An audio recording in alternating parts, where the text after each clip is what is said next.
On Saturday, the Latics entertain Walsall at the DW Stadium, and we've got Paul's Off the Terrace report, so let's have a listen. My turn to do the on the whistle report this week. It's a bit easy, isn't it, this week? Stupid. Was it Andy Haynes? Something Haynes, the referee? You're an idiot, man. You don't know what you're doing. You don't deserve to wear a black referee's top. You send our man off, you don't send their man off. Both looked from my position in the stands to be similar offences. What's the difference?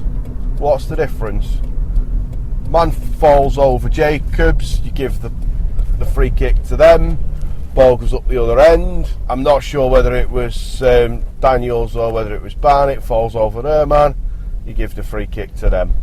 Gives them a goal scoring opportunity. You're an absolute joke, and I'm not happy, because we could have easily come away from that with 3 points, not 1. However, 10 men, good scrapping, held out well, didn't fall into the trap of dropping too deep as much as they have done previously. Good fight, given the circumstances. We'll take a point. It could have been 3, it should have been 3. You can't have everything, can you? And on that, I'm off to Blackpool to go look at some light bulbs. Well, that was quite illuminating, that, Paul. Dan, anything else from Saturday? Ball boy. Of course. Adam, you mentioned this in your 5 things learned from. You said there's a new song. Ball boy is Superman. Ball boy is Superman. What a star, wasn't it? Oh, yeah. Brilliant. What was it? I was reading something about him getting told off or something. Well, I suppose publicly they'll have to, but they've got a pat on the back, actually. He gave the ball back to the keeper. What was the problem? He made that fella look like an idiot. Mike Pollitt tweeted class from the ball boy. Yeah. I read somewhere that to be fair, he's the only ball boy we've got what's actually done anything tactical over the years. He's the only ball boy we've got who's been and got the ball. Yeah, well, slowing the game down. To be fair, when we're winning. I don't think he was that slow. He wasn't ridiculously slow. He got the ball.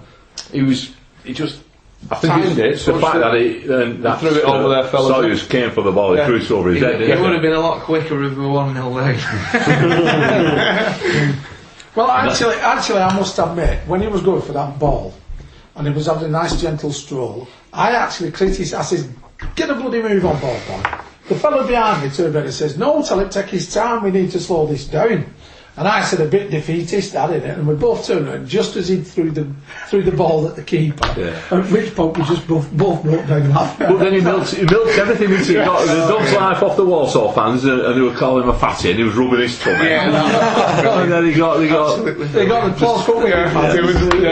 The Jesus pose. Did any of you see the thing where some fella from Walsall come running out the crowd? He jumped in the sterile area in front of the crowd, going for the ball boy. Yes, I missed that. He jumped over and got turfed out for it. Yeah, he got turfed out. He was about in his 50s. He's gone for the ball boy. I mean, what Just idiot. Oh dear. Anyway. Exactly. Really, that's what football's all about, though, isn't it? These little things, and it gets you talking. And it was brilliant, super. Yeah, fantastic. How old was he? He was only about, he must have been, 12 or something, 13. Yeah. I take it they get a different set every week rather than use one set. He'll be back. Well, the two in front of me South Stand. You better be. Girls. Yeah, they are. There's females at the South Stand. Because they're the ones, they don't get up. They don't. Watch them next time. No, they never do. When it goes, they'll just sit there until the steward says, "You're supposed to get," then they'll get up and they'll go and get the ball. Yeah, we need to work on our ball boys. I mean, ball people. Yeah, ball people. Because you go to other clubs, they clear up, ain't they? Well, like the guy at Swansea.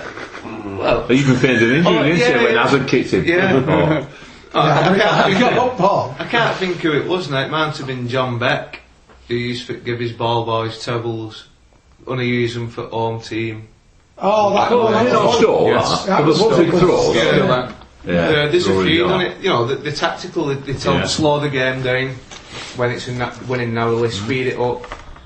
And it bugs me when we don't do that. They're not professional enough. I know they're not professionals, but they should be drilled into what they're doing, and it will give us an advantage at times. If you need to slow a game down, take your time with it. And it disappoints me that we don't do that. It could be a job for us like this, couldn't it? We could be the ball boys at the Latics. Yeah, I've been the ball boy a few times. We played Villa in a pre-season friendly Springfield Park early 90s. Daley Atkinson scored 1-0, and we played Preston week after Lancashire Cup. I had all sorts thrown at me. I was Preston fans, toilet rolls, coins, lighters, you name it. Right. Yeah, loved it. Well, we played Bury away at Gig Lane. 2-2. Right, so pick the balls out of that lot. What do we make? Goals, halt, junior formation, fans, no beer on sale, Flitcroft, the referee, Barnett fall. Loads to talk about. Where do we start? Liam Barnett falling over the sign. Yeah, what do you think? What do you make of that?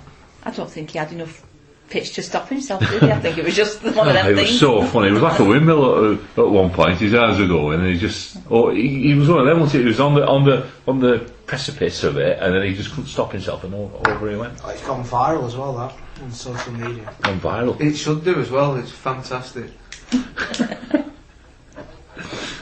Tell us about your ball boy thing. Go on, Rob.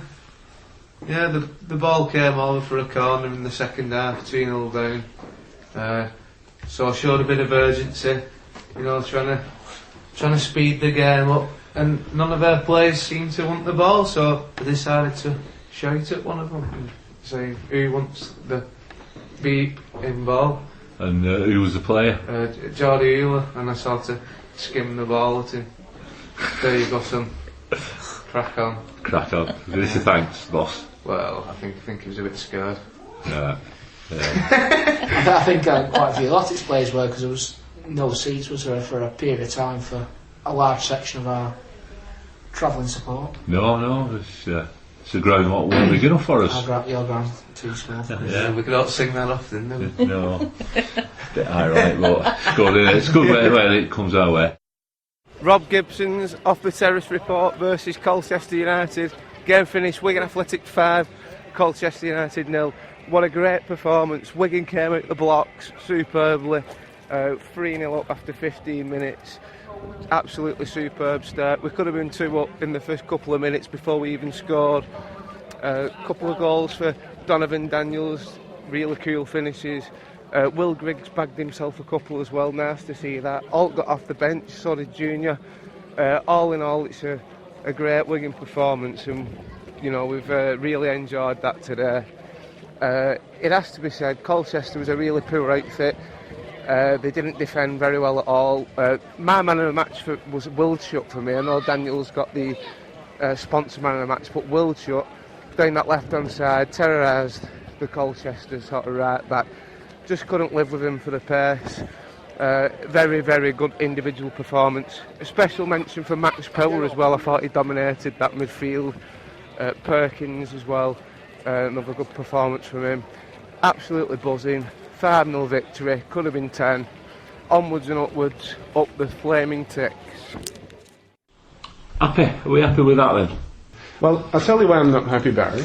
Because I had a bet on 4-0 at 40-1. Yeah, good. Did you? Yeah, and I didn't celebrate when Grigg's second goal went in. Lost me 40 quid there. That makes me feel I thought it was a bit happier. Oh, that's a great finish. Sorry, So technique on that. Anyway, for those of you who don't know, this podcast is being recorded on the Wednesday, which is Wednesday, the 21st of October, 2015. What's so special about that date, Barry? Well, it's a significant day in the history of mankind. Why is that? It was the first day that anybody travelled forward in time. When? When was that? Doc Brown. Who?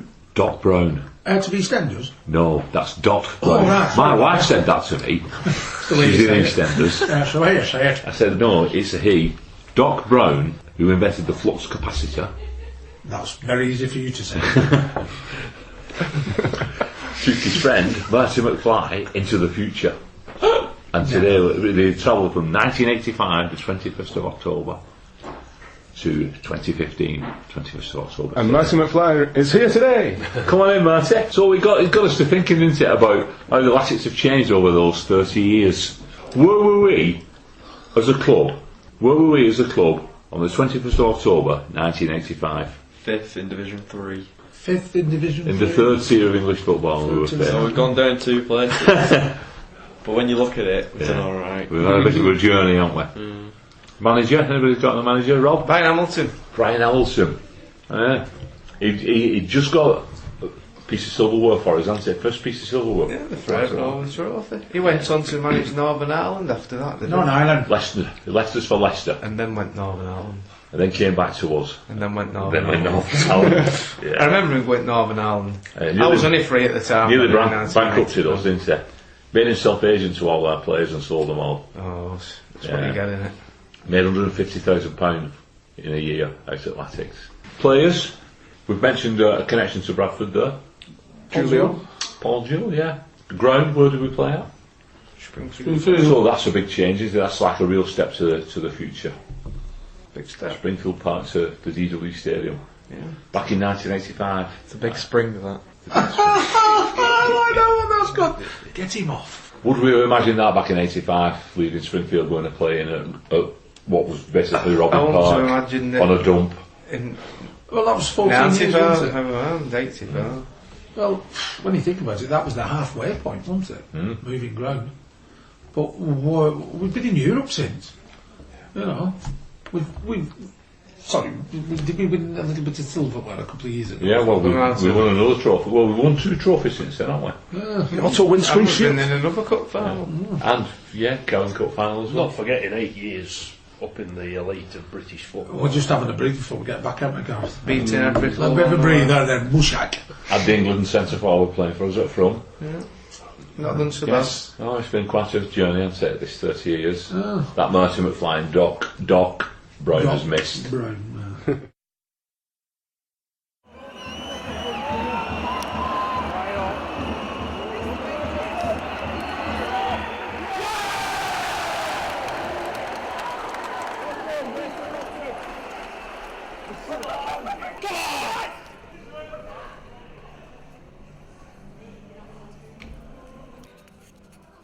Well guys, I believe I've just about got my breath back after that encapsulating finish. 5-0? 6-0? Stuff all that. With a finish like that, I want 1-0 every week. I believe it was Francisco Jr. that bundled the ball home in the very last seconds of the game, but I only know this because the stadium announcer said so.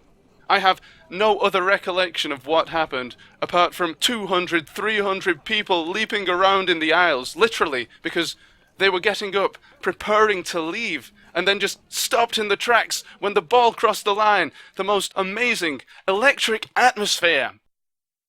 The star of the show, the Swindon town goalkeeper, Vigouroux, who absolutely delighted in holding on to the ball for every single second that he could. He was loving it. He was pretending to play the ball out to one man, faking to play it out to a second man, and then pretending to boot it upfield and giving it back to the first man. Wonderful time-wasting stuff. Swindon had done it. They'd blocked and blocked and blocked for 90 minutes, and they were almost there. But unfortunately, their time-wasting proved their downfall in the end. 5 minutes of stoppage time, nay, 7. And do you know why that is? Because Vigouroux was finally booked in the 94th minute for his antics. And in added time on added time, like I say, I really don't know how it happened. All I know is the ball ended up in the net, and I was screaming like a madman. On Halloween night, Latics were the werewolves, only coming to the party when darkness fell and the moon was out. Hard luck, Swindon, you played a fantastic away game. But for Wigan Athletic, the run continues. To borrow a phrase from one-time Wish FM commentator Matt McCann, there just ain't no stopping Wigan Athletic. You mentioned the referee there, and do you think he was firm enough with the keeper? I know you mentioned the town wasting in your... Is it just something that happens... That's an open goal of a question, isn't You know, is it something that happens in football games and it takes them to that stage to become... Or do you think he should issue that card within the first 25 minutes? For me, he should have been booked in the first half, in which case he would have been rebooked in the second half and sent off. Has a goalkeeper ever been sent off, or any player ever been sent off for 2 bookings for time wasting? Because this guy is a prime candidate, this Vigouroux guy. I'll give him a lot of credit though, because it actually worked as a tactic. It slowed us down.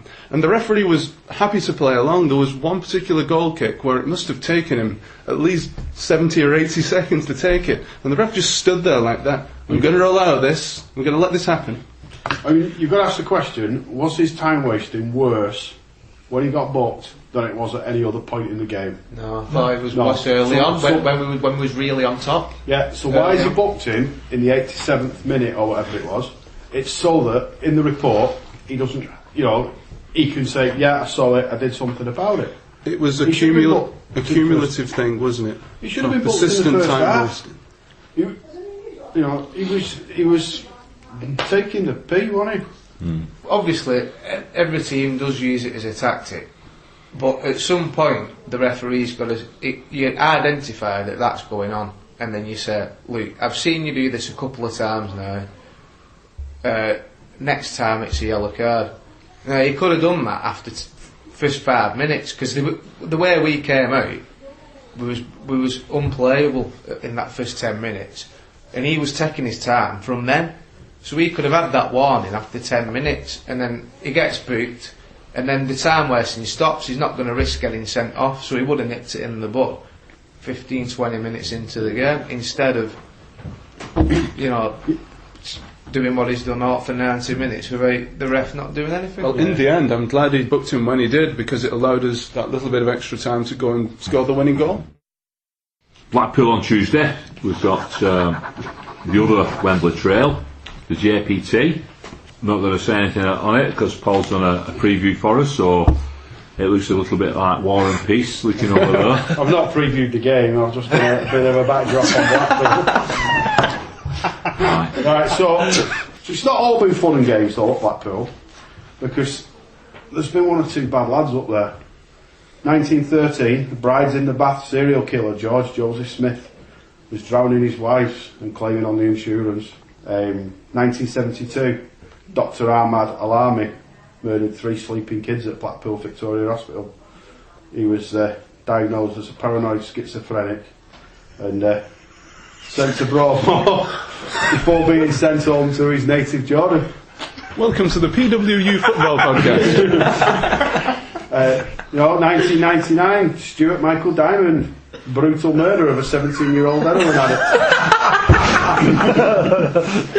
How long is this going to take? Like, people are going to be asking words Paul preview. Right, you might need to cut the next bit out, 'cause we might get sued about this one. Only this bit. Well, that was a good preview, that, Paul. Of Blackpool. Yes. The best one yet. Yeah. Interesting facts, though. I think we should fax a copy of that to the Blackpool Tourist Board. Yeah. I'm sure they'd welcome that. Well, Irish, what's Gaelic? Blackpool in Gaelic? Dublin. Dublin, yeah. Is it? Yeah. Good fact. Oh, it's in. The man of the match has just been announced as Andy Keller. First shout. 1 or 2 others had decent games as well, but yeah, first shout for the man of the match for a change, instead of just whoever put the ball in the net. And here he goes. Is he creating a 5th? Out to Wiltshire, who's crossed it in. Donovan,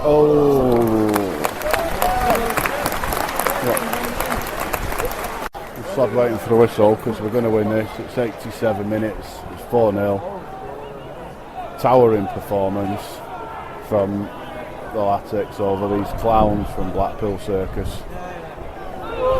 Here goes Wiltshire down the left again. Oh no, he's come back inside. Yeah, towering performance, a lot of good play. Can't complain, 4-0. Easy as you like, make up for Saturday.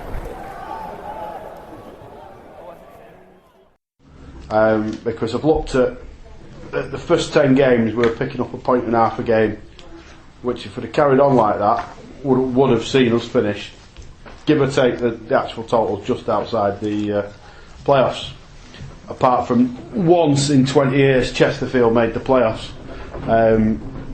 So if you look at the points we've picked up across the season so far, that's 1.76 points a game, which would see us reach 81 points, which is enough to make the playoffs in every one of the last 20 seasons. Is this an upward trend though? Because you said 10 games ago. Yeah, we were well, the first 10 we're on 1.5 points a game. Yeah. So if you consider that your bedding in period, we've since improved that to 1.76 across the whole season, and 1.76 is enough to see you reach the playoffs. Now, if you think the last 10 games is indicative of where we're going, that's been exactly 2 points a game. And at 2 points a game, 15 seasons out of the last 20, including the fact that we dropped a few points at the start, at the moment we're heading for 88 points if we carry on at 2 points a game, and 15 seasons out of the last 20, that'll see you automatically promoted. So if we carry on as we've done, that'll see us automatically promoted. If you take the last 10 games as being the form guide, and now and again out of them 20 years, that's enough to see you champions. So, we started off a bit rough while we put the squad together. We've closed that gap to 4 points, and we're playing like champions to do it. I mean, it's good that. I mean, if you're looking over 10 games as far, because they usually use 6, don't they? So if we're hitting that over 10 games, over 6, we must be slightly above that. Yeah, I mean, the problem is with that, if you just go over 6, you've got 4 wins, 2 draws, haven't you? So you're a bit cherry picking. You're doing it at the point where you say, now's a good time to do it because we were on the back of a decent few results. That's why I went back to 10, and also 10. I know why you've done it, but quarter of the season, didn't it, give or take? We are growing, aren't we? As the season goes on, we are growing. It is definitely an upward trend, this. Yeah, absolutely. And I think only 4 points back, and the last few managers we've played against, they're all seeing us as the team to beat now. Oh, Keith Hill couldn't get it. His quote was, "We are the Manchester United of League One." Yeah, and I think that's true. I mean, you look at predictions and the odds, and they're all just stacked up in our favour. And I say, you keep, even the one that got cut off the other week, you'll fancy us to set a record, aren't you? Yeah, definitely. Against somebody. Yeah. Oh, we really will turn somebody over. Somebody will get the right idea. Yeah. I looked at what position in the table the teams were that we've been beating, the teams we've been drawing against, and the teams that have been beating us. And apart from Port Vale away, who were in 15th at the time, the only games we've lost have been against top sides. We've got results against sides in the top 3. We've only lost 2, haven't we? And apart from Port Vale. Yeah. So we've got results against everybody else. So there's no reason why we can't go on and win the division. Michael? Good evening, how are we? I'm very well, thank you. Yeah, you got something to tell us? Hey, listen, so it's just a bit of news to share with everybody. I actually won a signed framed Latics shirt on Saturday night. I attended the ABC... Miners show? No, ABC Asbestos Company. Good do, by the way, ladies and gents. Fantastic. Thank you for your hospitality. Anyway, we raised over 1,500 quid for a charity auction. Charity raffle. And I won a prize, which was the shirt. And the guest of honour was Neil Rimmer. So when I went and asked Neil, had the man himself, as a member of this season's squad, signed the shirt? And the man being, of course. Yes, have a guess, Mr. Holt himself, the Holt Master. He couldn't answer it. So he didn't know. But he didn't know, and I turned around and I did ask the question. I said, Neil, do you listen to the Progress for Unity podcast? And he said, I do, but not every week. And so when I turned around and I said, well, I'm Mick, and he says, now I know why you're asking about Grant Thompson.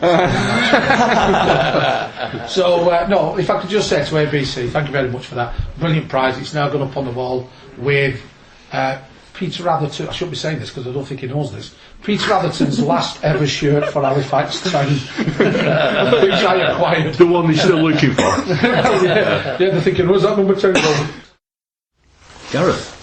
Yes, the stats from the game: Southend versus Wigan Athletic. Possession: Southend managed 46% and Wigan 53%. That's wrong. That's only 99. Come on, you wrote these stats out, Gareth. Come on. Are you testing my What did you use for teach, Barry? You'll start again. No, carry on. Was it?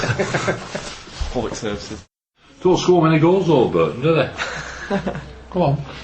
They don't score many goals at all. No. Still top of the league, though. Keep a lot of clean sheets. So, have you got any example to show us that it's not all about scoring goals? It's not all about scoring goals because League One table, Burton are in top, having scored 24 goals, and Barnsley are 24th and bottom, having scored 25 goals.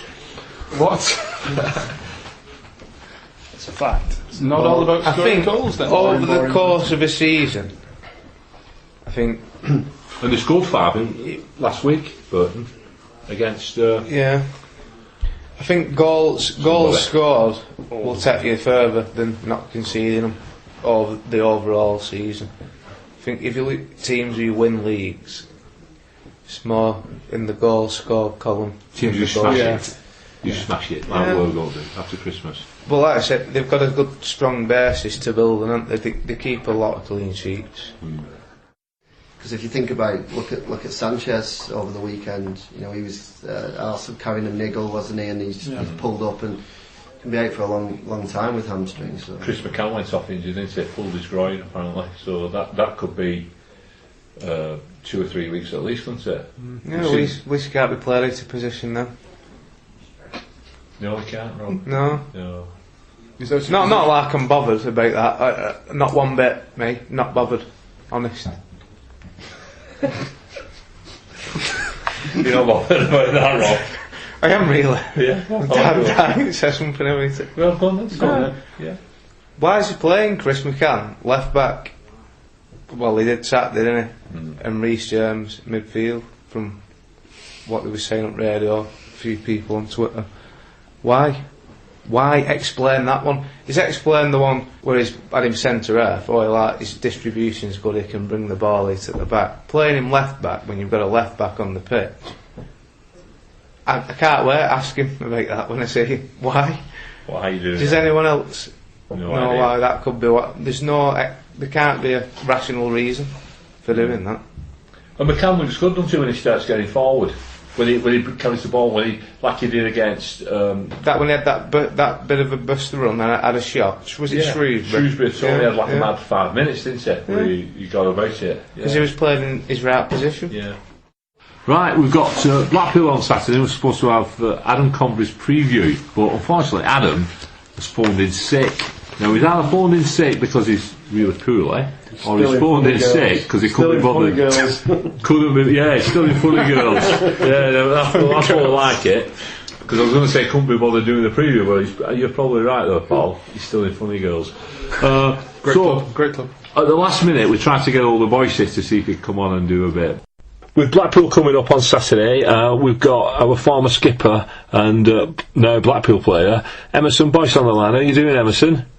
How you doing? I'm very well, thank you. How about yourself? Yeah, it's excellent. It seems strange. It'll be strange on Saturday seeing you. I don't know if you're going to be playing or not. I know you've had a bit of an injury, but it'll be strange seeing you with a tangerine top on. Yeah, obviously, I've been at Wigan for a long time. It's going to be a bit strange walking on at the DW, but with a different jersey on. But that's football. Time moves on, and I'm looking forward to come back and say my farewells to the fans. Really, more than anything. Here comes another substitution from Blackpool, and it could be Mr. Emmerson Boyce is about to come on here. And here he comes. Substitution from Blackpool, replacing number 25, Will Aimson, is number 16, Emmerson Boyce.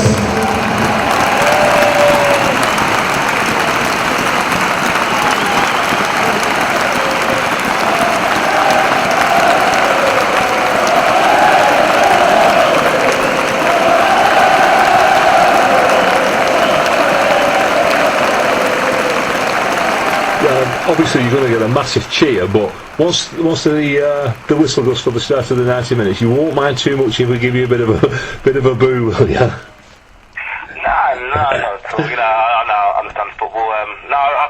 Obviously before the game, obviously I'll probably warm up and they're taking the moment in terms of the fans and that, and it'll be more at the end of the game rather than anything. I'll be able to give them a clap and say thank you. Really,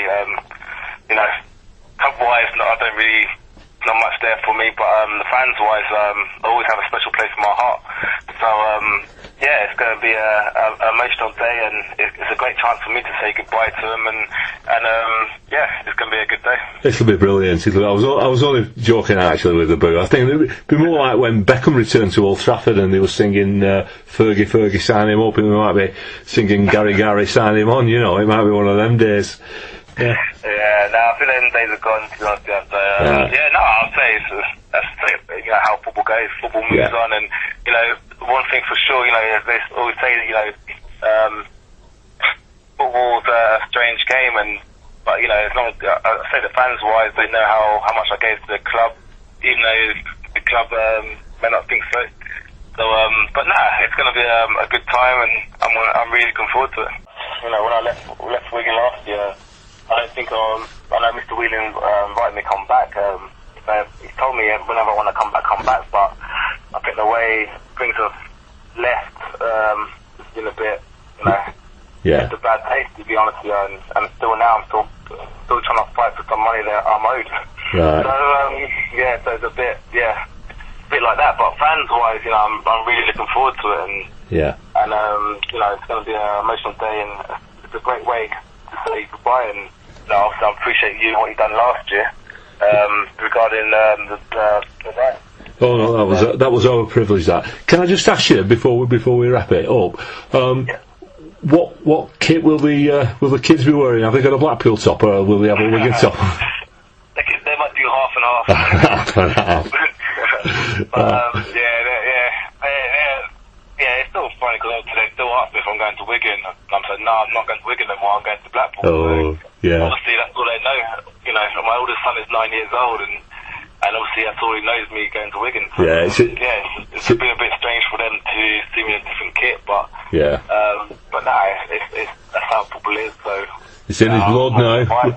It's in his blood. Wigan Athletic for life. Once you're there, you're there. So he's a Latics fan. That's what he is. Well, that's it. That's it. So it'll be a good day for me and the family and that. So we're looking forward to it. Right. Hey, I'll not keep you too long. So it's been brilliant speaking to you again, and I just wish you all the best for the rest of the season and for whatever you do in the future. Yeah. Thanks a lot, mate.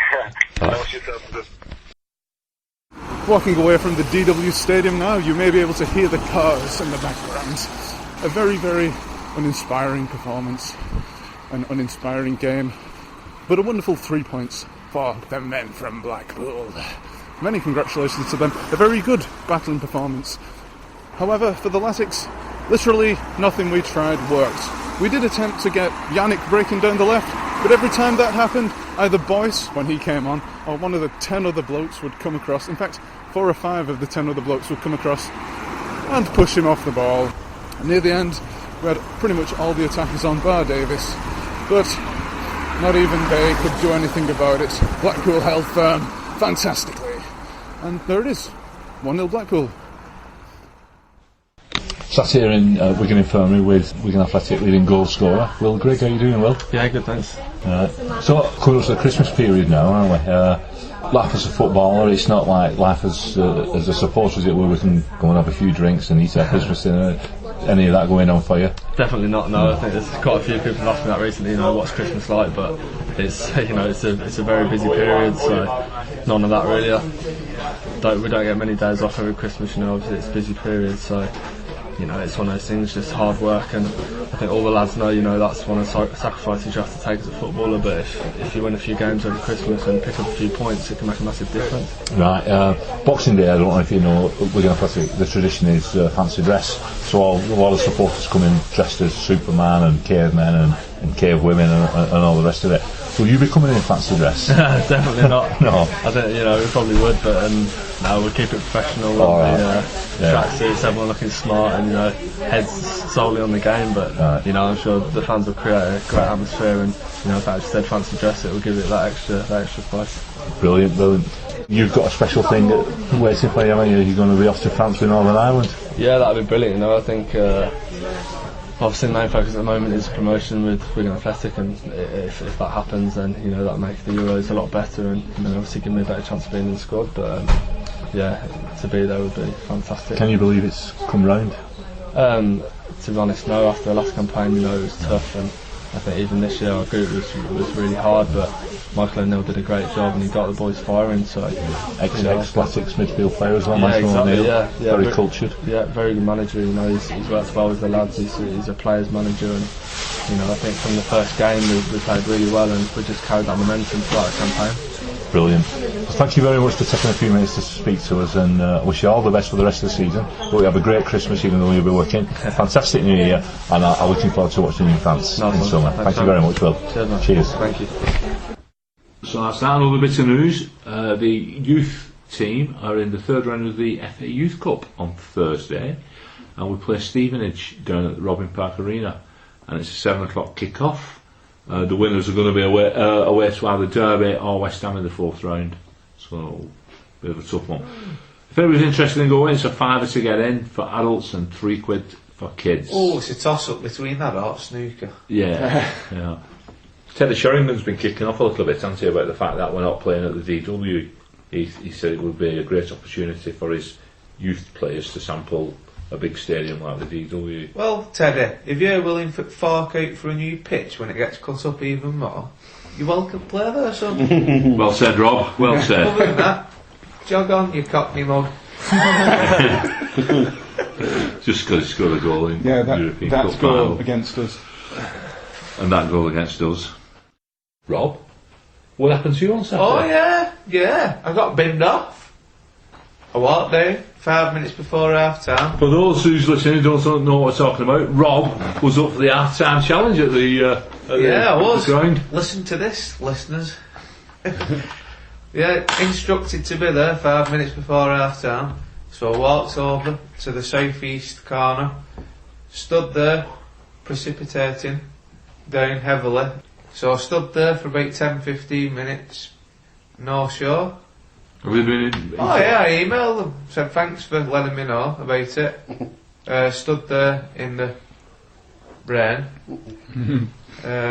Thanks for letting me know. Poor. So what did he say? Sheffield United? Sorry about it. Chesterfield, I think.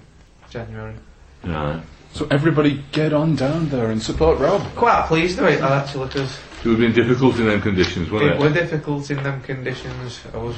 My tactic was probably to take the sound shit, I think, in them conditions. Yeah, you'd have been happy with that, with the Uncle Joe's meatballs and around the sound shit. That should be a tactic anyway.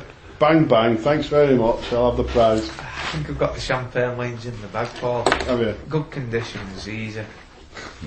He's been practising. Is that for two, or is it for the crew? I think it's only for two, Barry. Gutted. I'll negotiate for the crew though, because with the harsh treatment of not telling me, full of cold and everything, while they left me in rain. Nobody told me. Stood there all alone. I, for one, I'm looking forward to when you do it, and you'll know where I am when you do it. I'll come running over, sliding on my knees. We'll be down at the bottom, won't we? Yeah, we'll be there. Be with me. Get him up, sign him on. Gary, sign him up. Right.